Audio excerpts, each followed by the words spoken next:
மட்டிக்கினாரு ஒருத்தரு, இவரை காப்பாத்தணும் கத்துரு.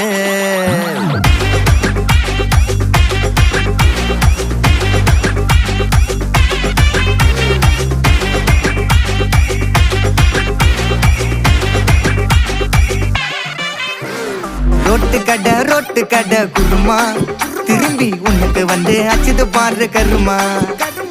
வாஷிங் பவுடர் நிறுமா, கொஞ்சம் வாய சுவையும் பொத்துக்கிட்டு இருமா. ஓ நிலைமையத்தான் நினைச்சு சிரிமா.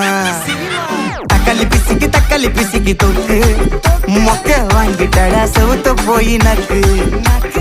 ஐபிஎல் கப்பு, நான் வாங்கி தரேன் லாலிபப்பு சப்பு. நீ சோத்துல தான் போடுறியா உப்பு. அப்போ இப்படி இருந்த நீ இப்போ இப்படி ஆயிட்ட, ரொம்ப மாசு காட்டினவன் இப்போ